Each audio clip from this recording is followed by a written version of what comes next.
Hey guys, this is an apology video. Every serious YouTuber needs to make one at some point. I would like to apologize for all my footage looking horrible in the foreseeable future. And for trying to sell you a flashlight, but that's a secondary objective. I've been filming absolutely everything with a smartphone for many years now. And before that there was the famous forehead GoPro, so not much better. It felt more and more disproportionate to film increasingly interesting and rare subjects for hundreds of thousands of eyes all over the world. Using a grain of rice-sized image sensor that's worth a few dollars maybe. One that depends heavily on algorithmic trickery and strong illumination. So I'm graduating at long last to a proper full-frame mirrorless camera. And because I paid a painful amount of money for this, my guilty conscience insists that we should get maximum value out of this by using all of its capabilities. So I'm jumping into the deep end. Manual exposure, bokeh maxing, vlog, color grading. Oh, it'll be terrible, but not for long I hope. Gone are the days of 50 megabit per second footage that just looks good effortlessly. We are now going to ingest 32 times as much data written straight to a USB SSD. 10-bit of glorious color information, perfect for the YouTube compression to convert back down to something simpler. This card would last less than 320 seconds. And maybe once my wallet recovers, we can try an external HDMI recorder, which can get up to 12-bit out of the sensor, quadrupling the data rate again. Or maybe not, I don't know yet. Anyway, this is not your absolute last look out of this smartphone camera sensor. I still have a few hard drives full of procrastination projects that I just haven't felt like editing yet. But if all goes according to plan, everything recorded from now on might look a bit different.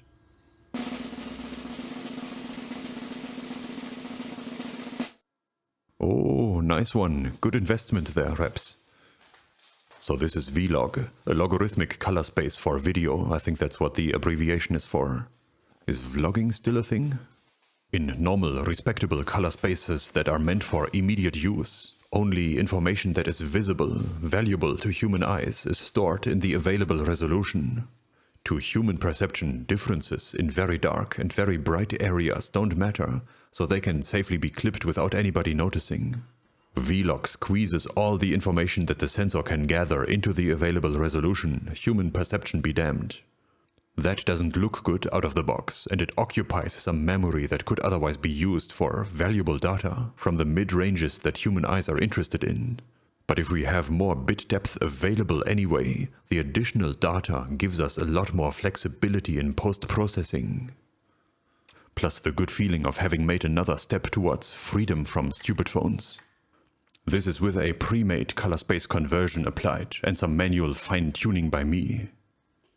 Looks pretty good, right? And the video is not too bad either. As if this transition wasn't difficult enough, I'm also switching to DaVinci Resolve now as my editing software. So this video is just some fooling around for practice. For me, the biggest selling point of a full-frame camera is the absurd low-light sensitivity. At this point, an all-automatic smartphone camera would be pure noise. Thanks to vlog, we can extract something visible out of basically pitch-black darkness. And thanks to this ridiculously overpowered OLIGHT Marauder Mini 2 flashlight, we have numerous other darkness countermeasures at our disposal, such as a tactical red light mode that doesn't immediately trigger your pupil's auto-exposure constriction, or the good old pupil eliminator immediately afterwards. Apologies for that, to stay on topic. I'll be YouTubing like a pro this next year.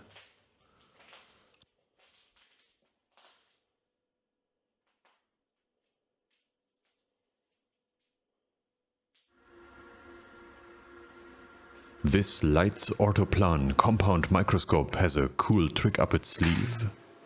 But not quite cool enough to justify its own dedicated video, so let's just abuse it as some more videography practice. This series was really more of a modular microscopy platform, and it shared a lot of components with other light scopes of the time. This is an epi-illumination, aka reflected light objective turret for it. And it's absolutely packed with stuff. I think even the tube lens, the optic that focuses the infinity-corrected objective output on an intermediate plane for the eyepieces to see, is built in up here, So combining this thing with a light source and an eyepiece would create a metallurgic microscope. There are 3 levers in the illumination path. I think the first one is for giving the light some directionality or obliqueness, which can help visualize 3D features through their shadows, but it's not particularly good at that. What's really special about this assembly are these intermediate rings into which each objective is screwed. These are the key to a technique called differential interference contrast microscopy, or short DIC. DIC is used for sensing 3D height information too, and it's good at that. These very costly interference contrast interposers are objective-specific prisms that split incoming polarized light into 2 slightly offset components with a 90-degree polarization angle between them. These 2 sub-beams will interact with the sample and create 2 slightly offset, differently polarized bright field images, but then they have to go back through their prism where they are recombined. In this recombination step, constructive and destructive interference occurs, darkening areas where the sample's thickness and its refractive index is homogeneous, and highlighting areas where it's not, so edges, or metallic grain boundaries and cracks. No idea if this is even a suitable subject, but let's look at this Ukrainian-made S561 precision foil resistor, decapsulated and donated by a friend. Oh, we still seem to have a PI coating or something like that on top of the metal layer, so that will probably get in the way. But the differential interference contrast effect certainly is visible. Here's one of many manually opened links in the resistive pattern with which the precise value was set.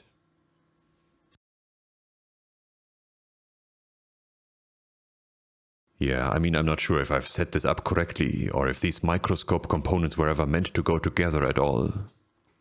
But it's a rare setup, so I thought I'd give it a try while the opportunity is here.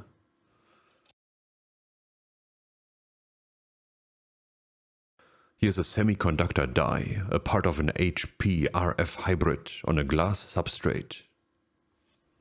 And this is a pretty normal reflected light microscopy view of it. To engage the DIC, I slowly rotate the polarizer in the illumination beam path. And here there's certainly new information emerging. The larger a height difference, the stronger it glows, it seems. But I wouldn't say that I can immediately learn everything about the local geography out of this.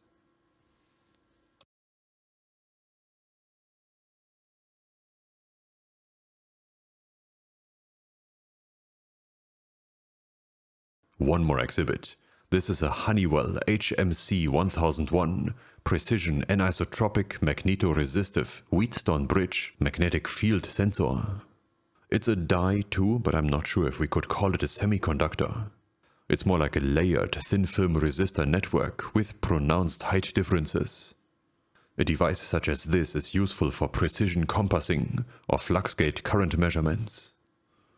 The diagonal ridges are interleaved permalloy thin film layers, whose resistance reacts ever so slightly to changes in the magnetic field in their sensitive direction. And thanks to the Wheatstone bridge arrangement, such a sensor can have a convenient voltage output around 0, as well as low temperature coefficients.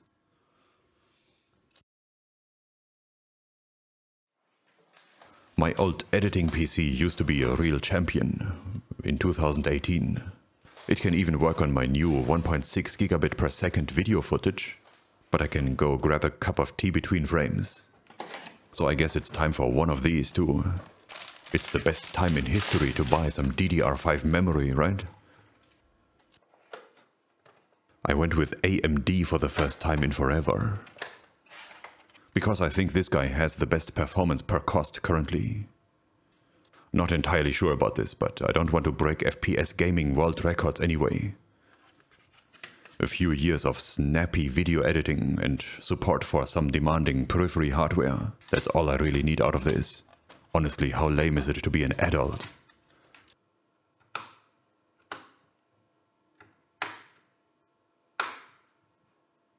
I had the impression that mainboards don't really have a huge impact on performance. But I went with a slightly higher end model anyway for these 40 gig USB-C ports, which would be called Thunderbolt 4 in the Intel world. And a fast Ethernet port is also nice if I ever get a NAS for parking all my procrastination projects footage on.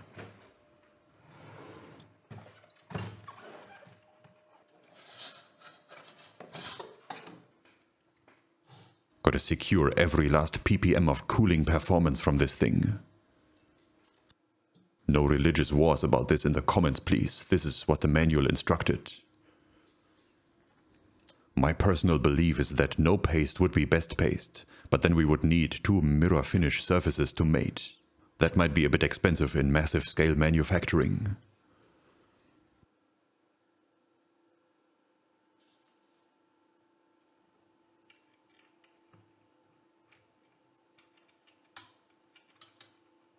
And that is pretty much the extent of my piggy bank, so GPU will have to be transplanted and work a little bit longer.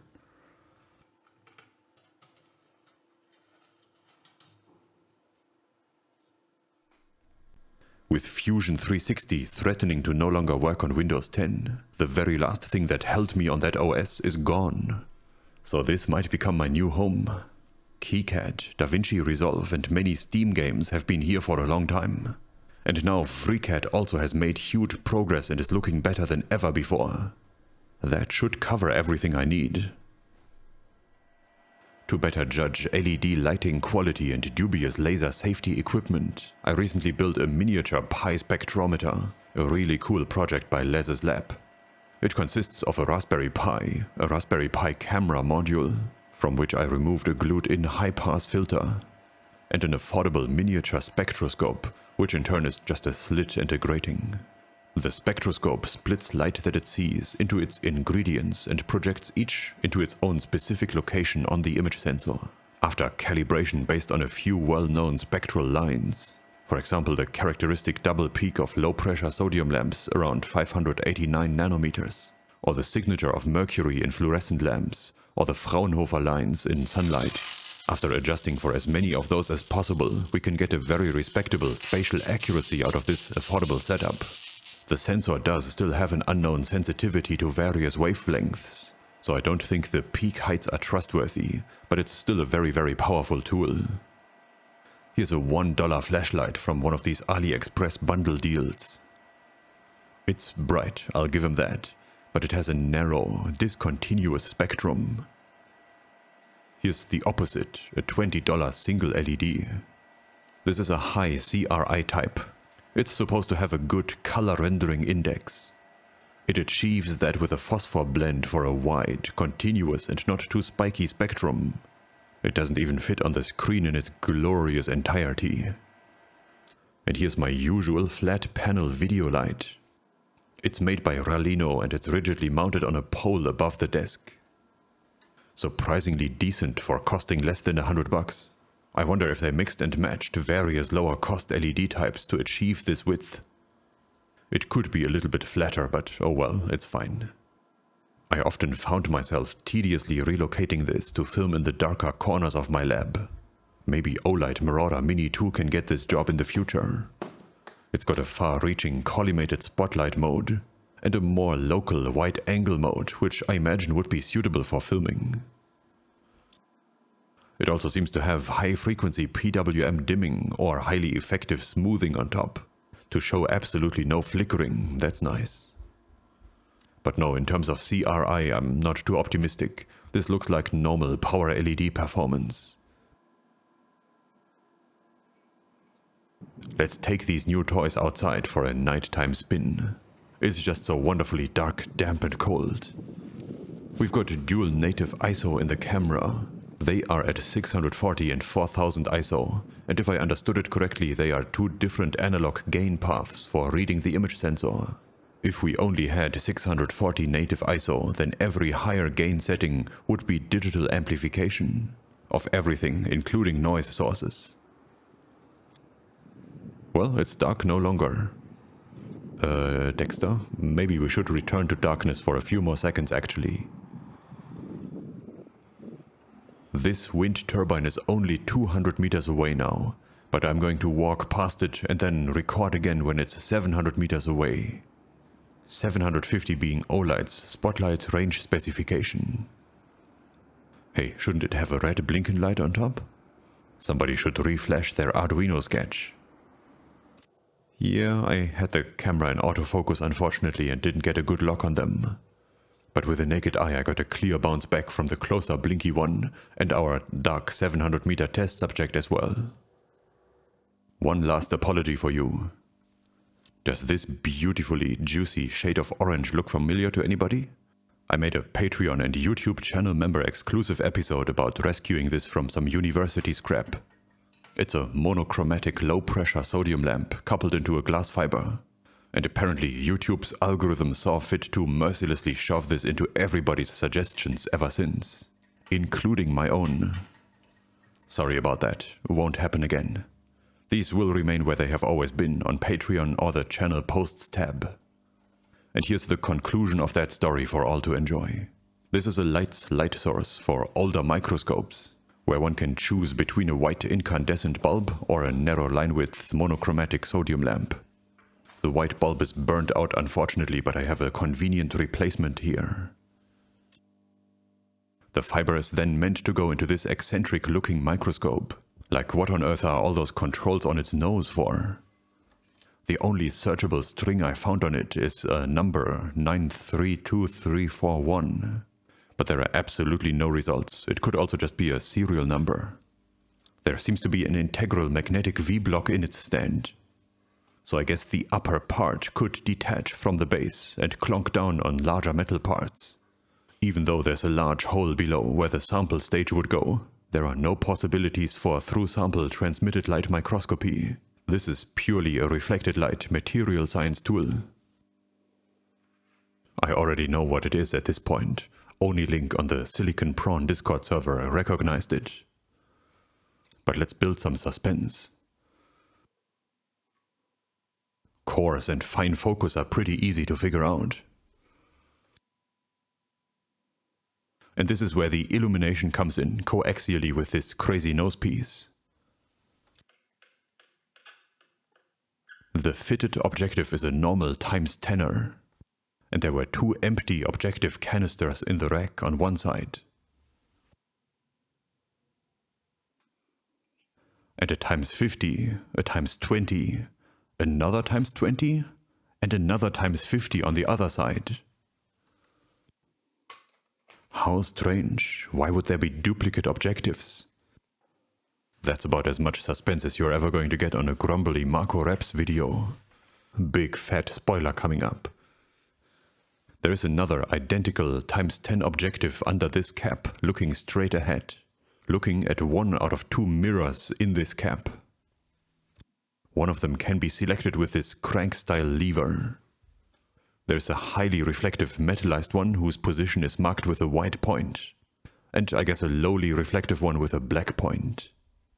This knurled knob can ever so slightly raise or lower them axially.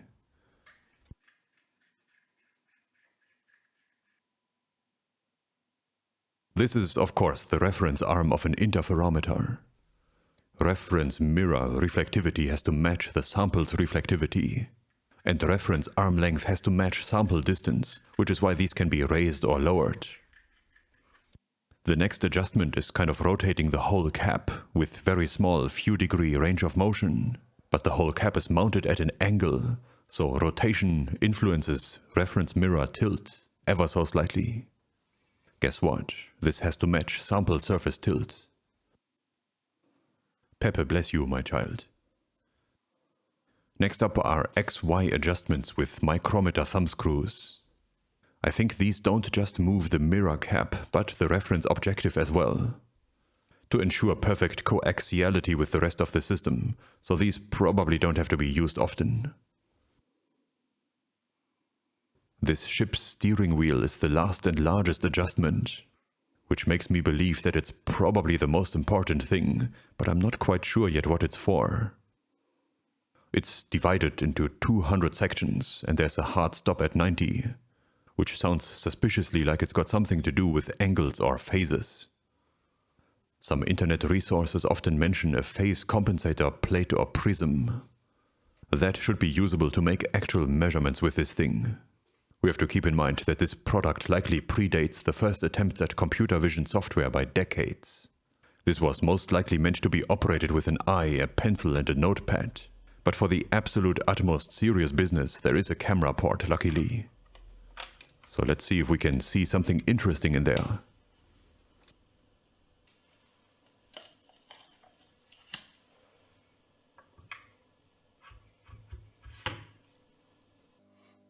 Hey, it's our sun, isn't it?